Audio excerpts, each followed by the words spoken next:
It's the big day. I'm gonna try my first honey harvest.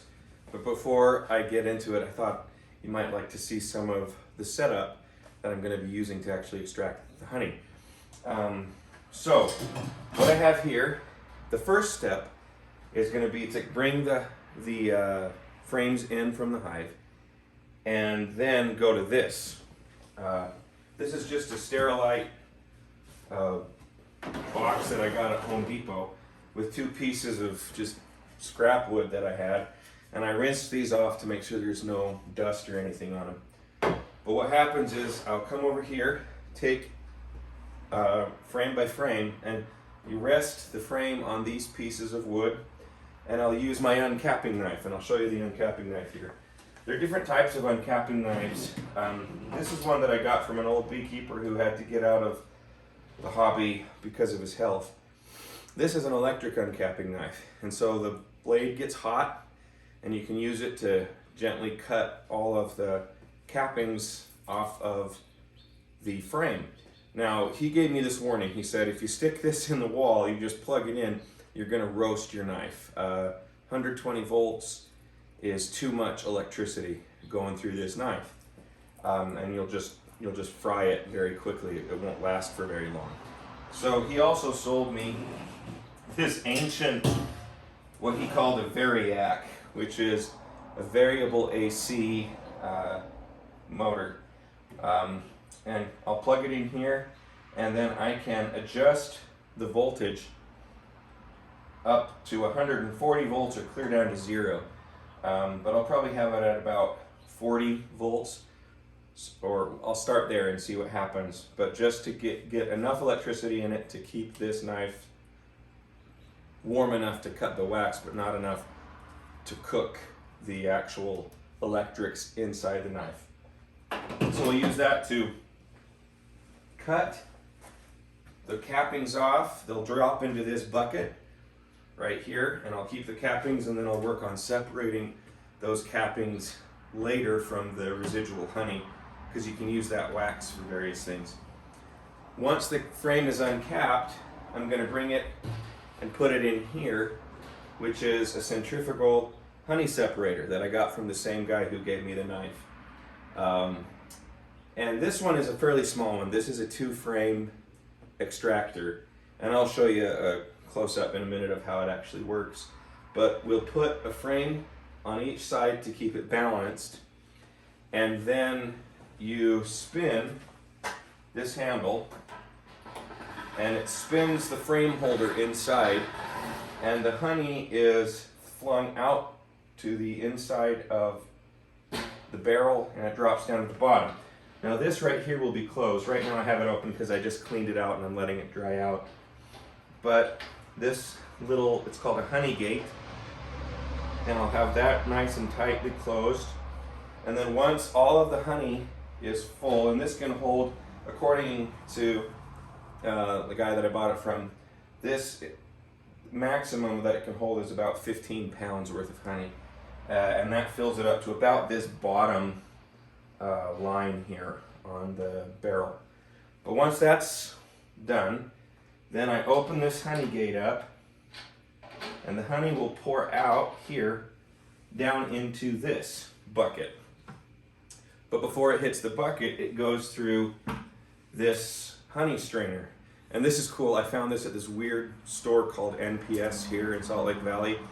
I've seen this sold at IFA for over 40 bucks, but it just happened to be on the shelf at NPS. It's just a store that sells overstock, strange items.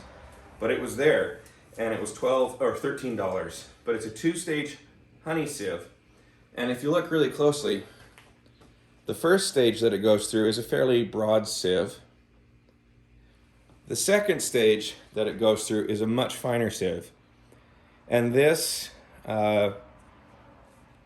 gets out any pieces of wax, any dead bees that might end up in here, any other detritus that's in the honey.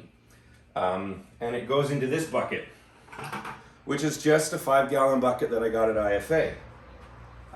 But down here at the bottom, I had to install another honey gate. I just drilled out a hole, and you can buy this honey gate. It was like $6 at IFA, and you just screw it in place in the bottom of the bucket. And so when this is full of strained honey, I'll then be able to open up this honey gate and dispense this into smaller honey containers. And that's the whole processing. It's not going to be pasteurized, it's just raw filtered honey. So that's the setup, that's the process I'm going to go through. And now what I have to do, well, I'll show you inside here how this works, and then I've got to actually get the frames out of the hive. Here's a peek down inside the honey separator. And as you see, it has this gear system. So as you spin this handle here, the inside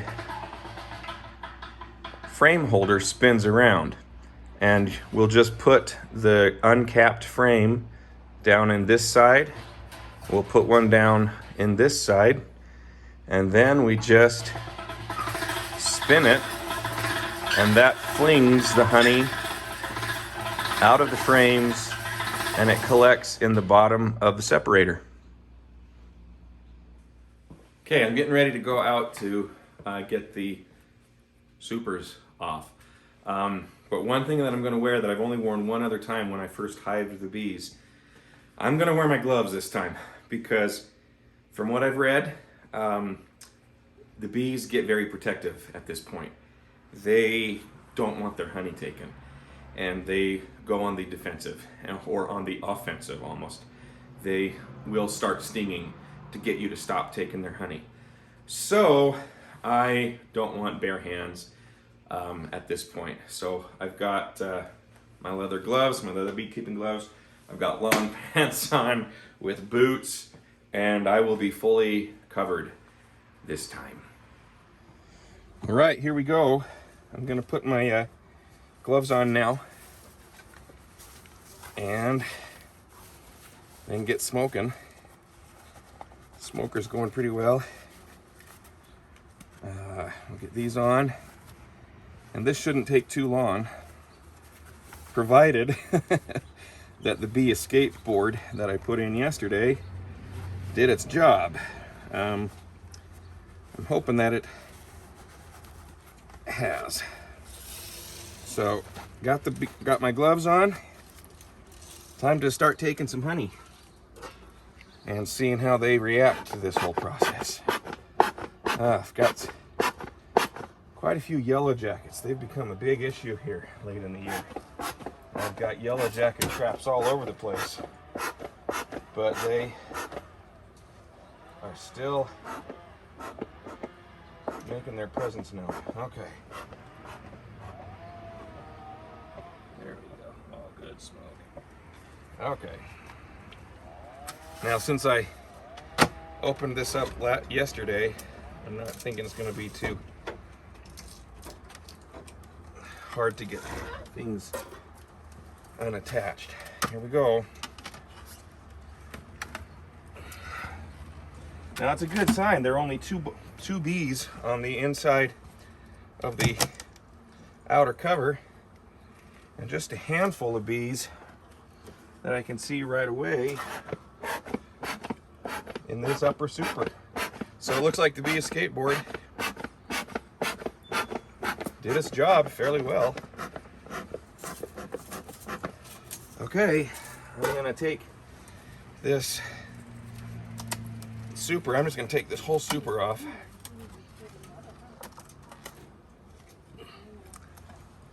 And I'll be right back. And then, like I said yesterday, I'm gonna take this front frame, a couple of these frames out of this big box. Because I think I can do that without depriving them of too much. Because one of the things I'm going to do now as I do the final prep for the winter is I'm going to feed them some extra heavy syrup.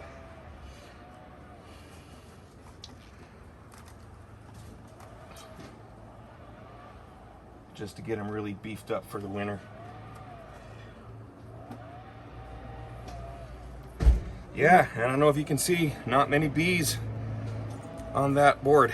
There is Is that a yellow jacket on there that I saw? Yes, there is. There's a yellow jacket inside the hive. Not good.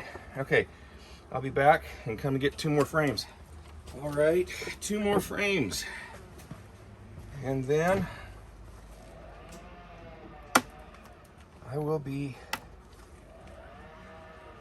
done pulling frames out. So if you see, that's all nicely capped. This one isn't quite as clean a frame, but oh well, that's okay. And then the last frame that I'm gonna take for the day, and then I gotta get the bee escape board out, put everything back in, and we aren't gonna have any kind of excluder at this point. So now the bees can just pretty well use the super as they want. So here we go. That's really impressive. I was afraid that the escape board might not work, but it seems to have really done its job. I mean, there are a handful of bees inside things, but not many. I will just put this over here and let them find their way off. And put this super back on without any kind of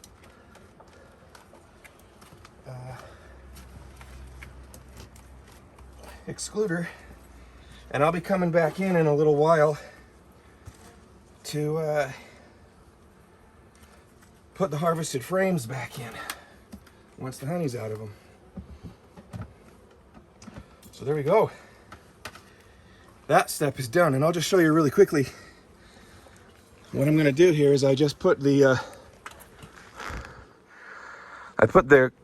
escape board there, and you see it's covered with them. But over time, they'll just fly off of that, leave it alone, and get back in the hive. That went fairly smoothly. I got the super off, and I got 3 frames out of the 3rd hive body. I've separated them. These 2 frames over here, I put them over here underneath the table. These are the ones, 2 of the frames out of the hive body, the 3rd box that I believe are mostly supplemental sugar honey. So this is just honey that they've made from the sugar that I gave them. But then I went through the 4th box, the smaller honey super, and I pulled out all the frames, and I've got 8 frames with, well, 7, maybe 8 frames with honey that can be taken out of those. And I've also got that one just big frame of wildflower honey from the 3rd hive body. So I've plugged in the knife, I'm letting it heat up. I've closed the garage door because once this starts going down, from what I've read, the bees, if you don't have your room completely closed, the bees will come in and start gathering the honey and taking it back to the hive. So I don't want that to happen. But I was able to get all the bees off fairly quickly. The bee escape board worked like a charm. And the bees that were in there, and there were a handful, I was able to just blow them off and they flew away. So we're ready to go here in a minute once the knife is heated up. Okay, the knife is warm. I ultimately got it to about 60 volts going through it to get it to a temperature that I'm hoping will work. And I'm gonna start with the frame of wildflower honey that I took from the lower box. So what I've read is I just start here and cut down and then just bring it up.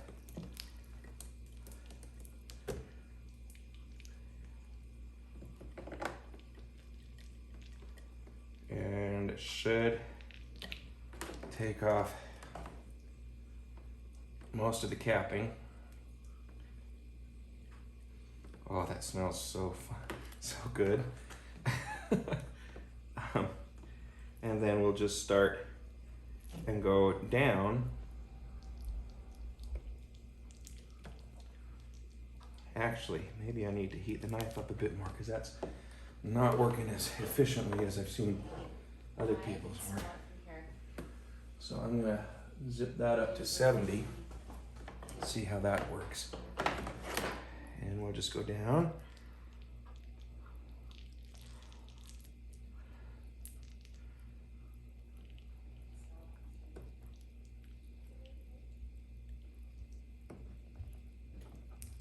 Collecting the cappings in the Sterilite box.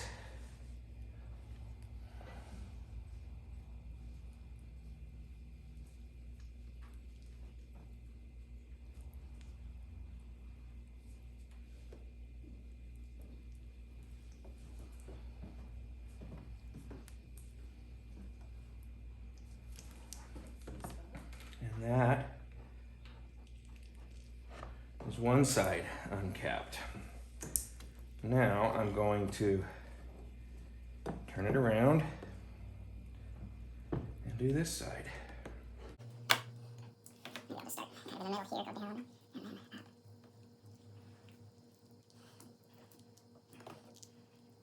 up. Now, there's not as much capping on this side of the frame. And we'll just go up.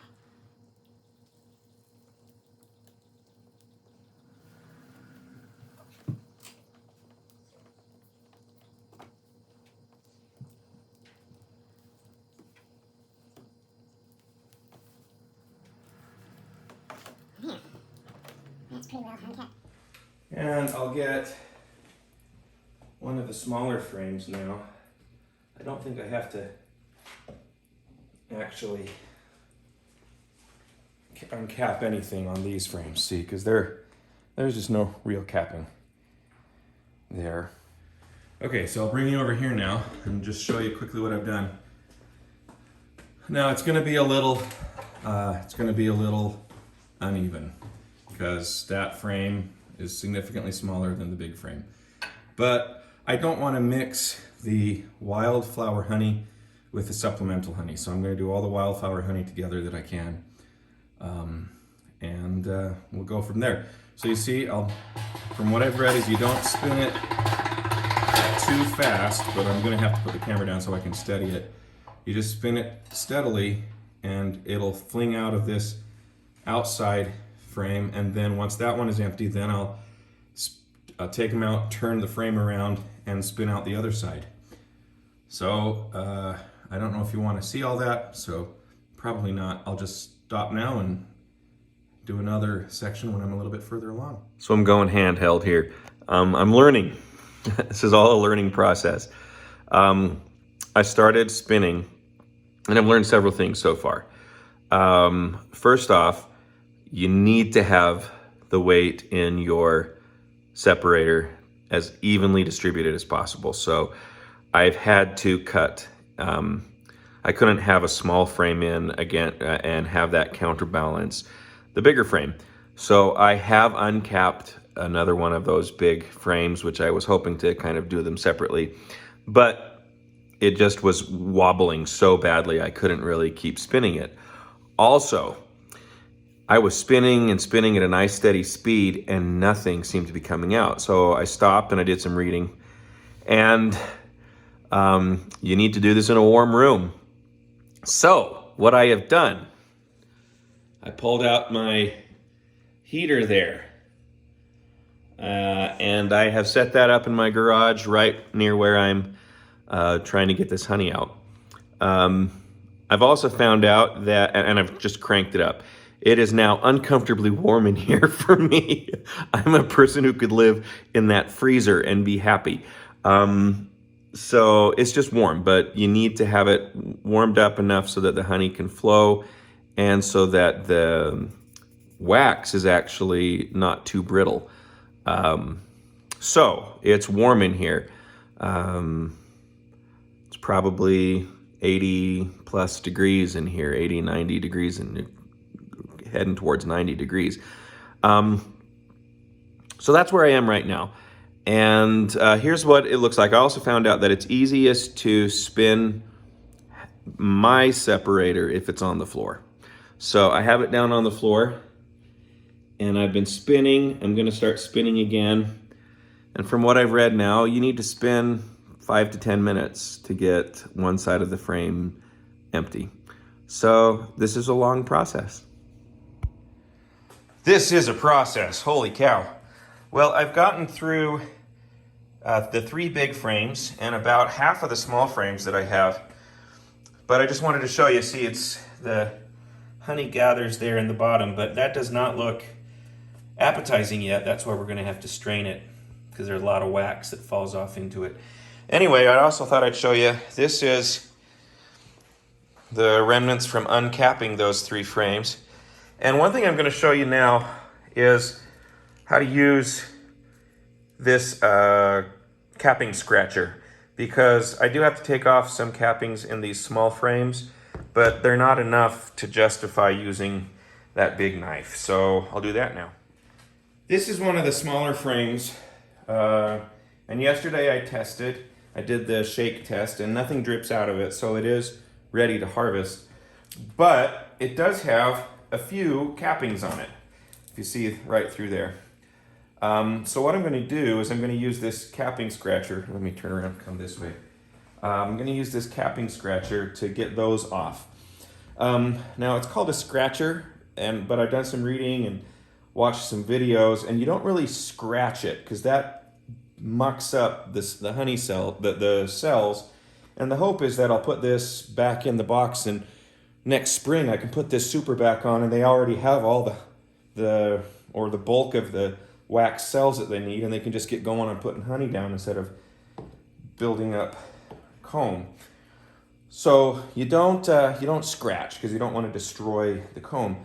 Instead, you kind of go in underneath and just lift off. I'll go this way. Probably going to see it better that way. But you just lift those off, and that causes less damage to the honeycomb, and you'll be able to use it more.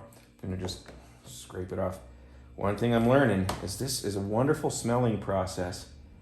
I wish you could smell what it's like here in my garage right now. It's just this great honey beeswax smell, but it's also very sticky. I guess you should be able to anticipate that. So I'm going to put this in the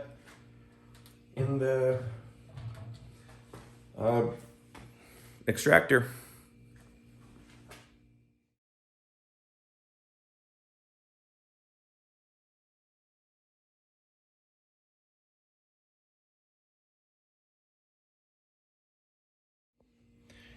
I just finished extracting this frame, and so you can see it's empty. And it's a nice comb that they can, I mean, there's where I had to scratch, but they'll fix that. I can just put that in next spring, and they can pretty well immediately start filling it. So that's why we extract this way, because the old-fashioned way of extracting from like the 1800s before then was just to destroy the comb and squeeze it all out. But this way, we preserve their work, and they can be more efficient next year. This is the moment. I have been waiting for this moment. I don't know, there's just something that seems really cool about dumping the honey through the sieve. I just picked up this thing. This is heavy. I think I got a lot more honey than I was anticipating. So what I'm gonna do, and just so you know, like this whole process is like really sticky. And so whenever I've turned off the camera, I've gone in and cleaned my hands with rubbing alcohol. So my hands are gonna be really dry, but at least they're not super sticky. Anyway, here we go. I'm gonna open up the honey gate here, and we're gonna put it through our sieve into our bucket.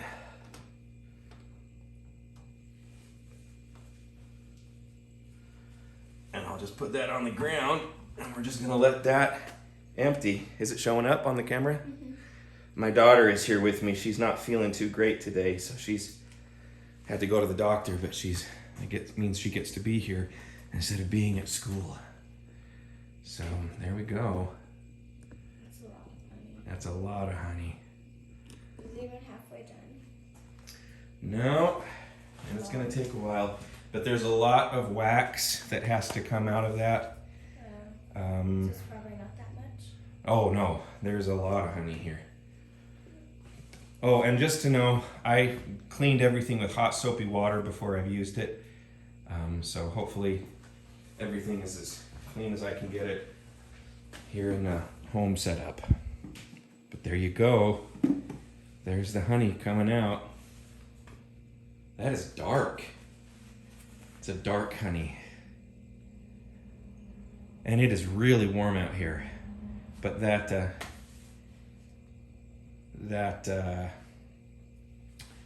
radiator had made it a whole lot easier, because once it warmed up, I was able to spin the frames in just a few minutes each instead of forever and ever and nothing happening. Why do you have to spin them? You spin it so that it throws the honey out of the cells, out of the honeycomb. Well, there you go. I've been waiting for that moment for a long time. And this is the largely finished product. I have put all of the wax cappings in this, in the top of the honey strainer, and I've just covered it with some plastic and brought it inside. I'm gonna let that drip through for as long as it takes to see if, to get it clean, probably overnight. But if you look down in there, that is the honey. Nice and dark. And if you look at it, I mean, it's up to here. So that's well over a gallon of honey that I got out of it. I'm just gonna take a taste here. Let me see here, just sneak in here with a spoon and just get a taste. I haven't really tasted it yet. I did a little bit, but I wanted to taste. Let's try some of this stuff that's now totally filtered. So there it is. There's my first taste. I'm gonna flip the camera around. Hopefully you'll see my face and not be disgusted, but we'll give it a shot here.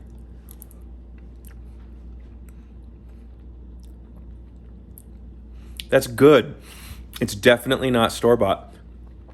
It's a much more complex flavor.